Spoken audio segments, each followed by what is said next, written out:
Shalom, welcome again to Seekers of Meaning, the podcast, TV arm of Jewish Sacred Aging. I'm your host, Rabbi Richard Address. Thank you very, very much for joining us for today's edition. If you'd like to make a suggestion, a comment for the podcast, please feel free to email me at rabbiaddress@jewishsacredaging.com. And as usual, we invite you to visit the website, jewishsacredaging.com, the Facebook page. We're on LinkedIn, the usual social media things, and just ask your grandchild. They'll be able to navigate for you with ease. So we are very, very pleased to have two distinguished authors with us today to talk about a brand new book called Sons of Survivors, Making Peace with Inherited Trauma. And to walk us through this and explore some of these issues, we want to welcome Aaron Hirt-Manheimer and Marty Yura. Marty, Aaron, welcome to Seekers of Meaning. Thank you very, very much for joining us. Full disclosure, I've known Aaron off and on for a few years. We worked together for a while at the Union for Reform Judaism. And Marty, it's nice to meet you. Hello, and you're in Atlanta, and Aaron is up I-95 from where we are in Connecticut. Sons of Survivors, Making Peace with Inherited Trauma. That's a lot to unpack. But given the aging of our generation and everything else that's going on in the world, why this book and why now? Marty? Well, I think that's the proper order of the question. So why this book? Aaron and I have been close friends for over 60 years. We spent our college years together. We went to Israel together on a study abroad program. We lived next door to one another. We lived together. And over the decades, despite our connection and lapses in our connection, we never delved into, never inquired into our parents' pasts. It was, of course, obvious that they were survivors, but we knew what we knew, and we didn't go any further until in November 2017, I went on an immersion retreat with the Zen peacemakers to Auschwitz-Birkenau. And a quite profound experience. And when I returned, I reached out to Aaron. I wrote an article that he published in a magazine. And then I said, I'd like to probably write more about this and express more of what I experienced. And he suggested, why don't we write a book together? So that launched our 6-year dive into this. And the outcome was the book, Sons of Survivors. The when part did not really relate to any current events. So it happened to come out about now, and now there's such a heightened awareness of what's happening with Judaism in the U.S., worldwide, and it's probably a good time for this book to be out in the public. So it's a short answer for the when, and that's the background of the why, and maybe Aaron will give his perspective on that as well. Sure. Thank you, Marty. And thank you, Richie, for having us on the show. It's an honor. No problem. No, our honor. Thank you. In terms of the timing of the book, I think it has to do with I was close to retirement, and this opportunity came up to do this book. And then I tapped into, my entire career was kind of evolved out of where, my roots. So I chose Jewish journalism and Jewish education. So this, and spent 45 years at the Union for Reform Judaism, editing the magazine and being on the website. And so this opportunity came up as an extension of what I've always done. The only difference was that although I've done many works on the Holocaust, published books on the Holocaust, edited Elie Wiesel, was part of a publishing house that specialized on Holocaust books before commercial presses were interested in the subject. What I had never really done was explore my own family's past. And this became the trigger for doing that. And much of the book is about Marty and I as companions, as co-authors, helping each other explore our own family pasts and the trauma that we grew up with and how to deal with that. Yeah, it's for those of you who don't have the book yet, and it's available. It's out in the usual places: Barnes and Noble, bookstores, etc., Amazon. The book really you can. As I was reading it, you could hang out with Marty and Aaron as they grew up, and to various types of adventures. Some very, very funny. And I think one of you wrote that you can talk about this one thing now, but you couldn't talk about it when you were doing something. But you can read the book to find that out. And the style of the book also is very interesting. It's not like sequential linear chapters. It's a back and forth, almost as if, and it may take some people a little used to getting to this stuff, almost as if you're sitting around a coffee table, having a cup of coffee, just sharing memories in the fashion of growing up. Remember when we met? Remember when we did this? I remember the Nash. I remember the Bel Air, the first cars and all that stuff, and hanging out in LA, which we won't go into too much. And so that style is very, very interesting and I think it's like an intimate style, if I can use that word, which is kind of fascinating. Marty, the Zen retreat at Auschwitz, was there one moment, an aha moment that you said, I have to do this? Or was it upon reflection of the entire experience that motivated you to want to write? I think it was the latter, Richard. I did keep a journal while I was there, kind of stream of consciousness writing.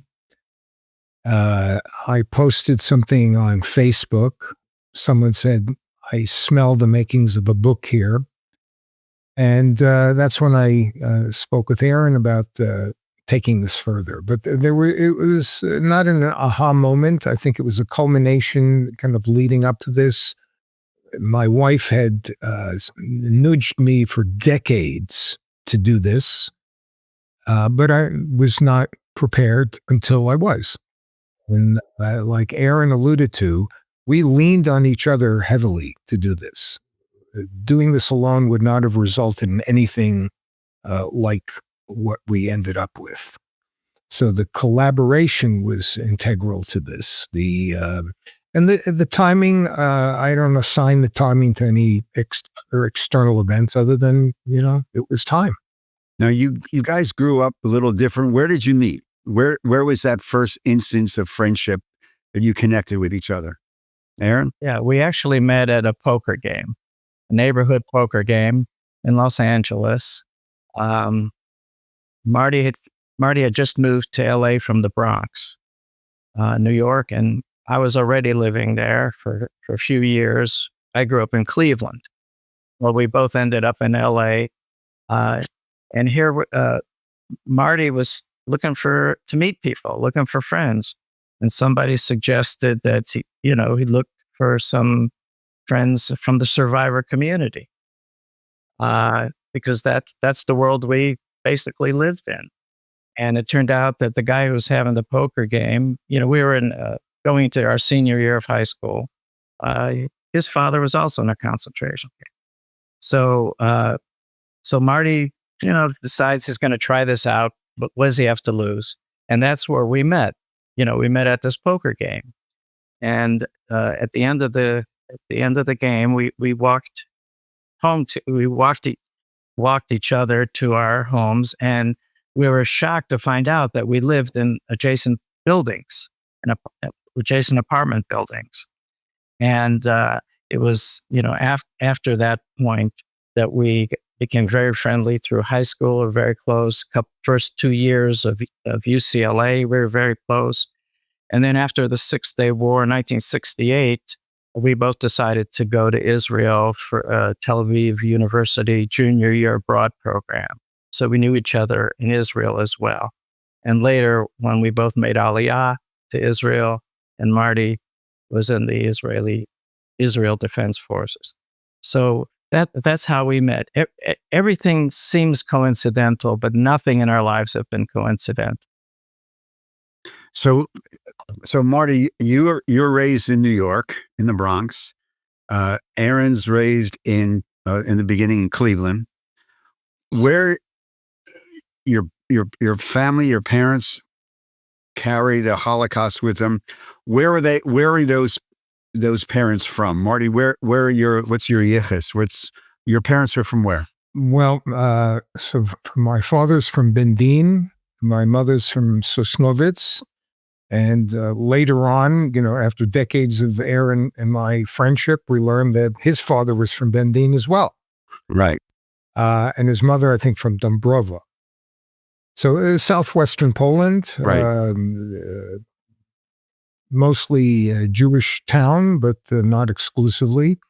So even though we were friends for all those, 60 years, we never talked about our own roots.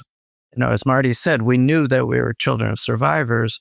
What we didn't know is that both our fathers were in Auschwitz, that they came from the same town in Bendin, Poland, that both our mothers were in concentration camps, in the same complex of slave labor camps, part of the Gross Rosen system. And we didn't know that we were both conceived in the same displaced persons camp in U.S. occupied Germany. All these things came as a surprise to us, even though we were friends. It just goes to show you how little we actually explored our own roots and concentrated on just living and studying and life.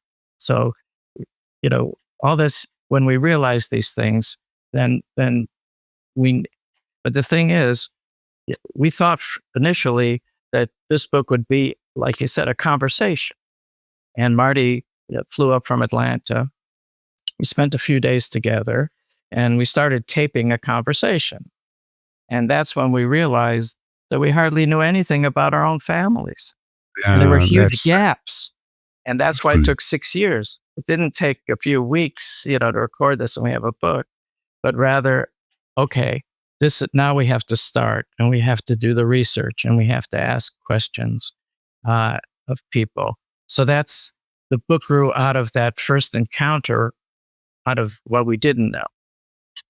So it's almost like as you began the process and started to ask the questions, you were peeling back layers of history and family. In Los Angeles, since you guys live near each other, were your parents friends? Not hangout friends. Although Aaron's mother, who's 105 years old, and when I visited LA last month, that time and every time that I've ever called her or visited her, she reminds me of how my father used to invite her up for a cup of coffee. So there was a connection. And, the community, the survivor community was fairly close-knit. Right. And growing up, I remember the only time they aggregated was for simchas. So when we were in our bar mitzvah generation, those years, everybody got together. I remember most of my parents' friends in New York, and it was always festive. But other than those occasions, there wasn't a terribly close-knit schedule of gatherings or visiting one with the other. So you were not hanging out at Cantor's in Fairfax. No, not much, although we live fairly close to Cantor. We weren't hanging out there. Our mothers were working there. Yeah. So many people who may be watching or listening to this know survivors or maybe children. We all know, in the rabbinate children and families. There was this always concept of this conspiracy of silence, which you alluded to. You have this quote in the book, which I wrote down, it's really, really beautiful quote that I want to ask you both to respond to. It goes like this: freedom from Nazi captivity did not mean psychological liberation. Freedom from Nazi captivity did not mean psychological liberation, unquote, which of course is the trauma. It's a great line and very, very true. Could you just, both of you, reflect upon that for a second? When our parents and the survivors left the DP camps and came to America, they thought that people would be interested in hearing their stories and knowing what happened to them. And people were not interested. Jews were not interested. They were considered by many as damaged goods. Even worse, people thought that maybe they had done something immoral or shameful in order to survive, so they were seen with suspicion. And as a result of that, the conspiracy of silence was keeping these people out. And therefore, they had to turn inward and find support among themselves. And we grew up within that, when you say insular community, it was, because even though they were liberated, the trauma, their identity as survivors, as victims, they couldn't shake that. They didn't have an opportunity. That they had to make a living. They didn't go to psychologists. No one was telling them how they're going to cope. They knew that they were going to raise families and they were going to somehow move ahead and make a new life. And when I asked my mother recently, was there ever a day that you don't think about the Holocaust? And she said, every time I sit down to eat, I remember the years that I was starving. So you cannot erase that. That will be with you forever. And Richard, let me address that conspiracy of silence. For me, it was more personal in that my parents, very intentionally and in cohort with the other family members and friends,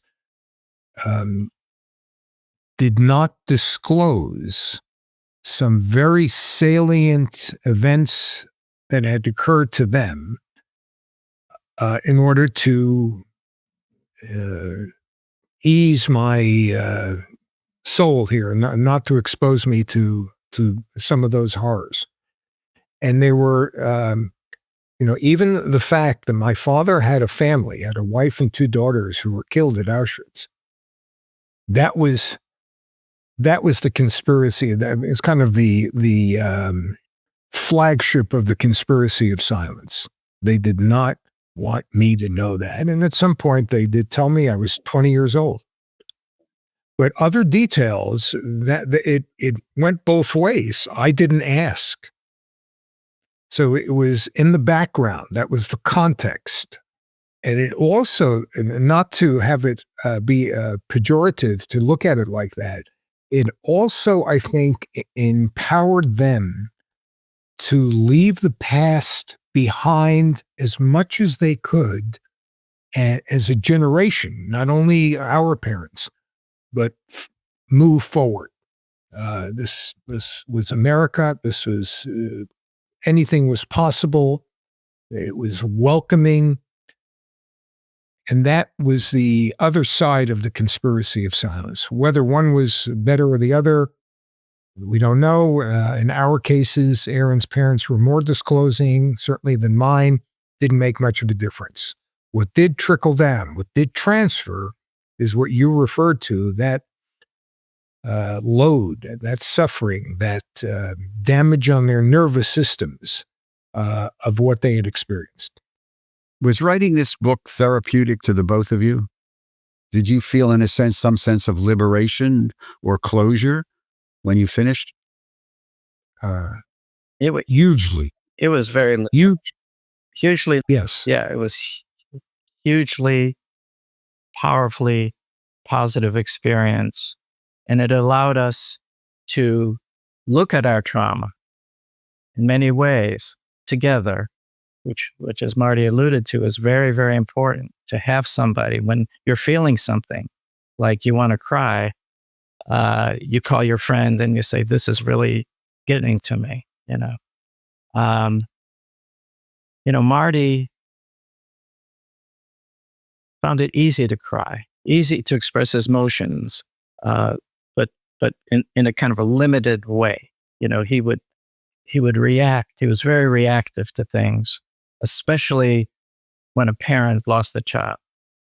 And he didn't even know when he was a kid, but whenever he heard on the news that a child had died or something like that, he would really get very emotional about it. And he realized it was because of the parents' loss, how they felt about losing a child, which was his father losing a family. My problem was I couldn't cry. I was the opposite. I didn't cry at my father's funeral. I delivered a beautiful eulogy. I loved him deeply, but not a tear. And it was always like, fear of crying because if you allow the dam to break, where would it stop? So much to cry about, so much terrible things. So toward the end of the book, I was more in touch with my emotions, which I had always compartmentalized.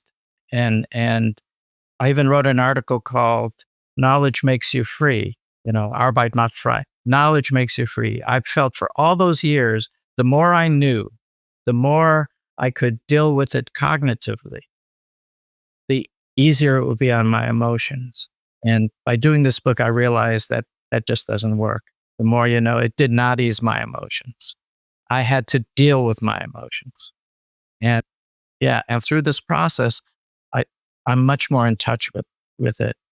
And both of us learned that, the way you deal with trauma is to accept it as part of who you are. So if part of who it is for Marty is to be a mushy man, he accepts it now. That's okay. That's who I am. And for me to be the opposite, now I accept that I was not a mushy man, but I'm getting mushier. Marty, did you want to add anything to that? Well, probably this is a good example that demonstrates that shift, Richard. Every Yom Kippur, I've been married 41 years. I have 3 kids, 5 grandkids. Every Yom Kippur, it was like my kids and my wife knew to give me a wide berth and kind of let me do my thing. And my thing was going into a kind of a cave of hunkering down because the default symbolism of Yom Kippur was not only in kind of my how my synapses worked. It was not only an enlargement, a magnification of Jewish suffering, historical suffering. It was also my experience in being in the Golan Heights in Syria during the Yom Kippur War. So they just gave me a lot of space. And during the course of writing the book, it was one Yom Kippur a few years ago, and I describe it in the book, and it was surprisingly lighter.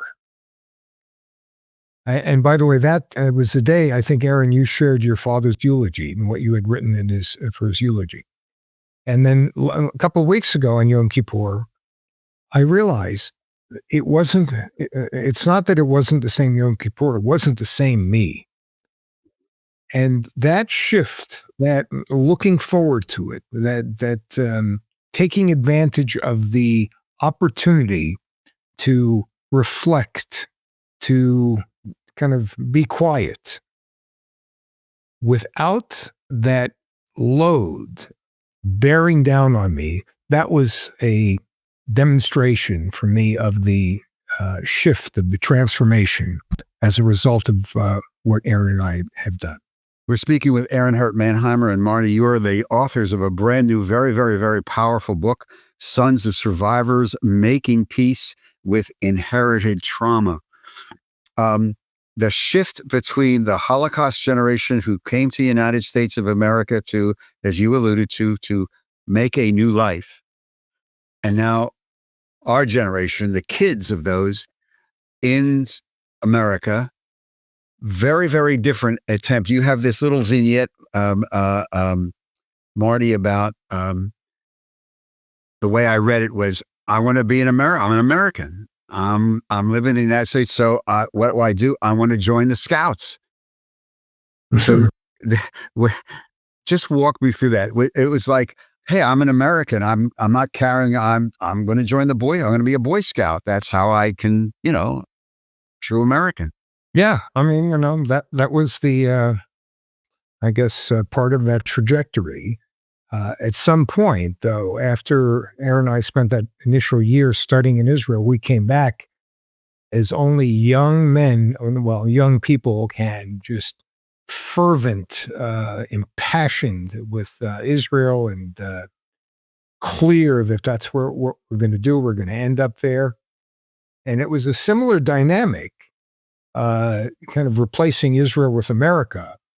And that played its course, and it was a very powerful motivator. So, it's interesting you point that out, that it was, growing up for me, it was about, all-American boy, and then it became all-Israel boy, and then it became neither, sort of, or both.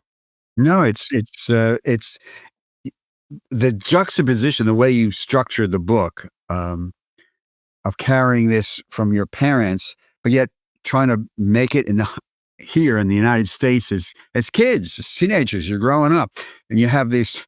It's all you tell the stories of your bar mitzvah, two very, very different experiences. I guess very much reflective of your own family systems. But it was just such a lovely little vignette about your two different bar mitzvah experiences before the aliyah. But you also, I wanted to ask you about this in reading it.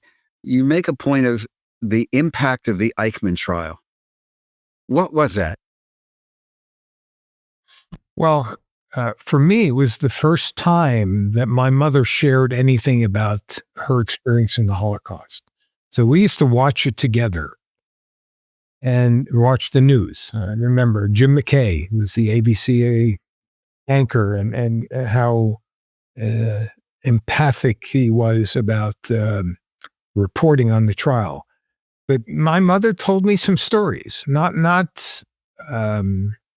heavy lifting, so to speak, but enough for me to go into my 6th grade class the following morning and having my teacher ask me to share about that, and standing in front of this room, first time I think I had ever spoken to a crowd, and it did that for a few days.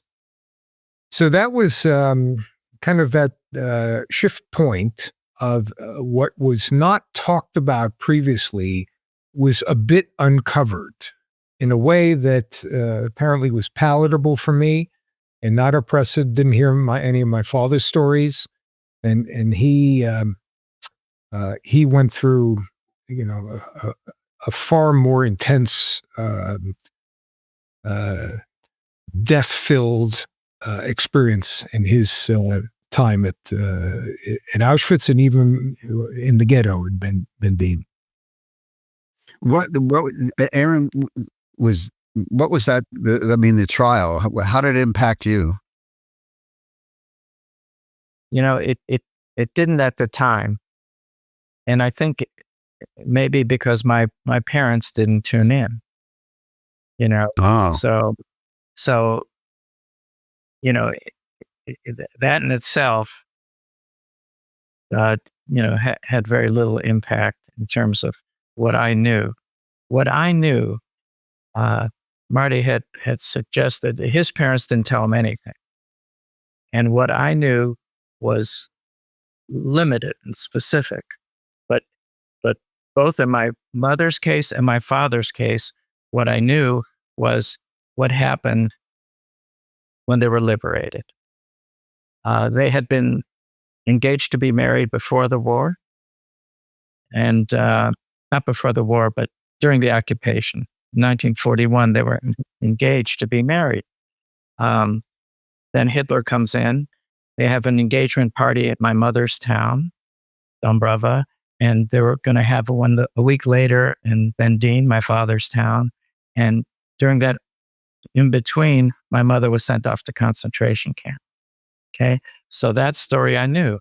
Then, then what I knew was what happened. My mother, the worst time for the survivors were not in the concentration camps. It was when they were evacuated from the camps near the end of the war, when the Red Army was approaching and the US forces were approaching, and they marched 250,000 inmates out of the camps with no provisions and total chaos. And that's when most of them died during that time. Elie Wiesel's father died, Anne Frank died. Uh, my father jumped off a cattle car and was shot through the chest and left at the side of the rails to die. Some people picked him up, took him to a hospital, patched him up, saw the Auschwitz number on his arm, called the Gestapo, and he was sent to Mauthausen.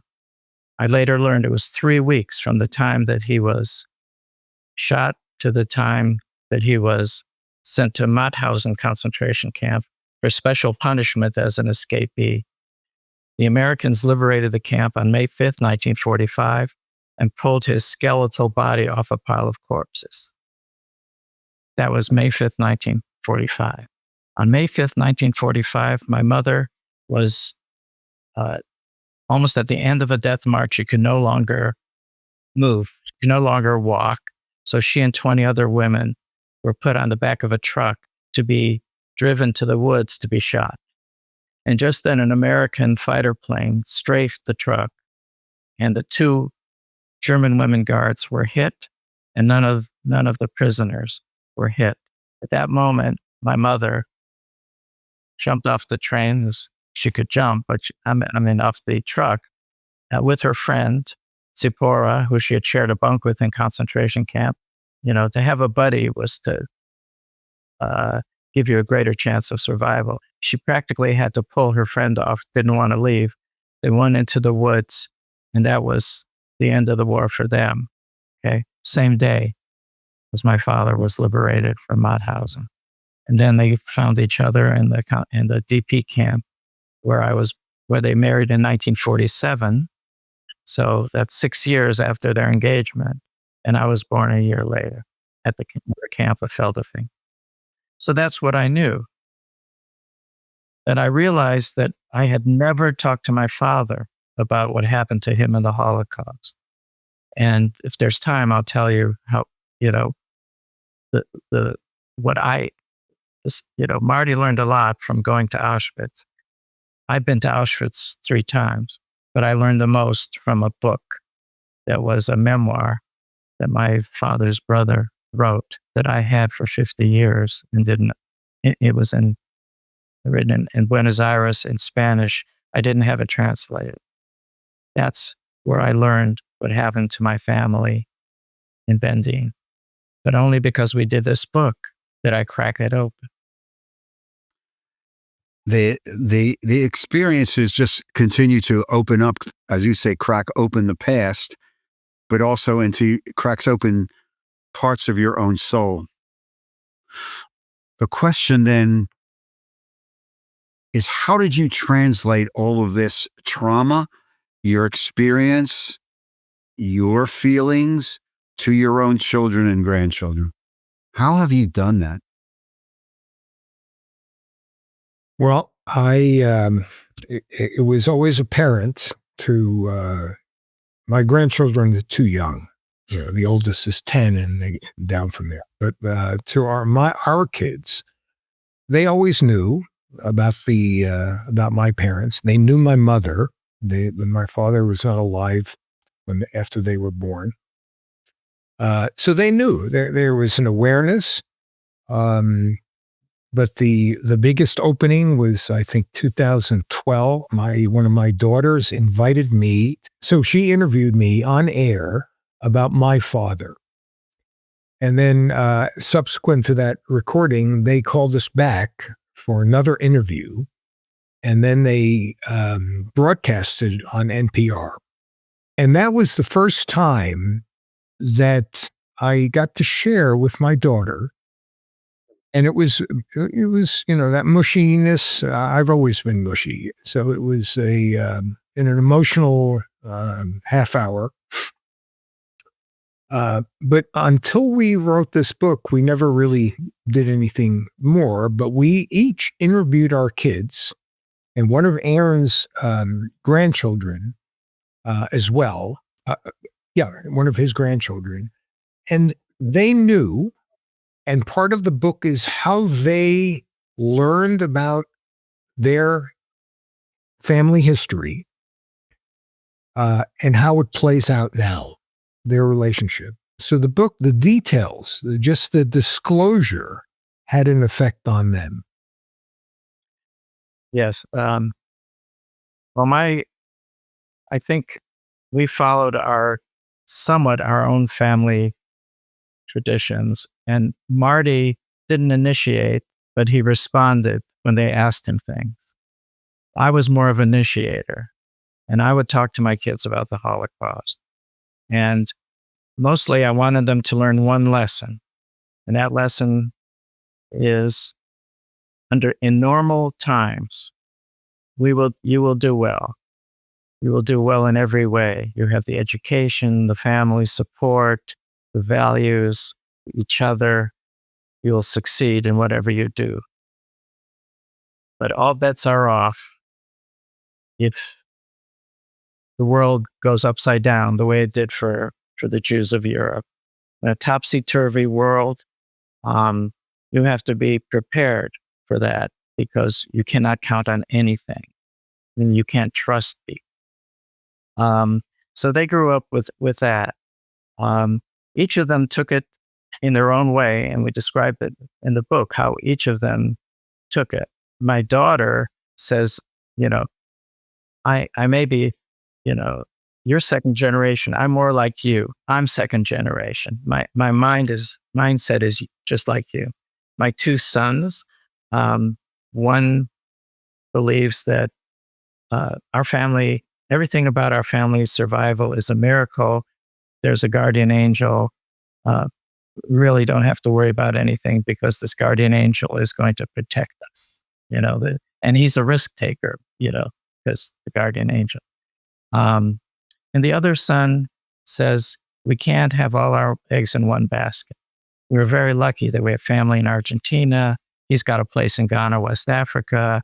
We've got family in Canada, So, that's part of that warning. You can't take for granted peace and, that there isn't going to be another dictator. You can't take that for granted. So we have to be prepared. So this is how they processed it. And then Marty mentioned we have one granddaughter who wrote a story for public school at the age of 9, in which she took my mother's identity, she took her name, and she was 16 years old, and she was in hiding from the Nazis. And then she talks about the transport to the camps and being lined up firing squad, and how she helped her friend escape at the last minute, So I asked her, where does this come from? She said, I wanted to understand how grandma was able to escape from the death march. This is at 9 years old. And the way she wrote it, you really felt that you were there in Europe going through that. So that convinced me that inherited trauma, transgenerational trauma, it's a real thing. Oh, it's a very real It's a thing. very real And- thing. And we see it. This is fourth generation. Okay. So that's how, Marty, you were talking about StoryCorps. I think that's what you're on. StoryCorps. Okay. The transgenerational trauma, and if nobody believes it, all I have to do is read the book of Genesis, where you have it's in one of the classes I teach. There's an article from an old journal of psychology and Judaism, which discusses transgenerational trauma in the patriarchal families.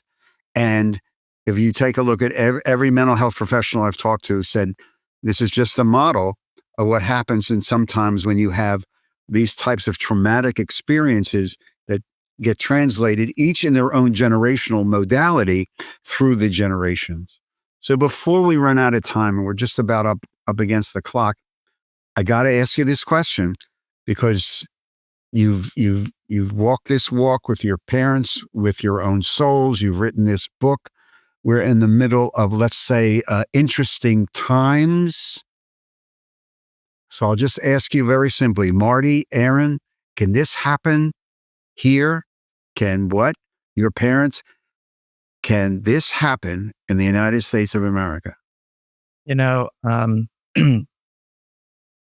Because of the trauma that we carry, and because of what we know about what happened to our parents, it's very easy to put it all together and to say, yes, all the things that happened then are happening now, and it could happen here. Well, it could happen here. It could happen anywhere, but we're very especially sensitive to that. However, I was very taken by a quote from Ken Burns, the documentary filmmaker. My sister interviewed him for a book that she was writing, and she asked him, do you believe that history repeats itself? And he says, no, I don't believe that history repeats itself, but I believe that human nature doesn't change. And what we witnessed in the Holocaust was the immense cruelty that humans are capable of inflicting on other humans. But we also witnessed righteousness and kindness. And in the end, Hitler lost. In the end, at terrible cost, but human decency, humanity won. And we represent, our very lives and our children represent victory for humanity over evil. So that's the bit of hope that we carry. And we carry that hope just as we carry the trauma. Marty, I'll give you the last word. I agree. And there's a quote, I think, in the book, and I'll just paraphrase it. Despite everything bad that you hear that happens, I still believe the world is a beautiful place. Aaron Hirt-Manheimer, Marty Yura, the authors of Sons of Survivors, Making Peace with Inherited Trauma. Thank you very, very much for this wonderful conversation. Good luck with the book. I hope you are on the book tour for a long, long time telling your story, because this is stories that have to be told. So thank you very, very much. Stay healthy too, please. Most important thing. Thank you, Richard. To all of you, thank you very, very much for joining us on today's edition of Seekers of Meaning, the podcast TV arm of Jewish Sacred Aging. We do very, very much appreciate your time. If you'd like to support our work, please go to the website, jewishsacredaging.com. There's a conveniently located donate button. If you're interested in sponsoring some of these podcasts, please just email me at Rabbi Address at jewishsacredaging.com. Seekers of Meaning is produced at the Broadcast Center of Lubetkin Media Companies here in beautiful Cherry Hill, New Jersey. And with huge thank you to our producer, Steve Lubetkin. Until we see each other again, please remember what you've just heard. Kindness, chesed, shalom. Take care of yourself, and most of all, be kind to one another. Shalom.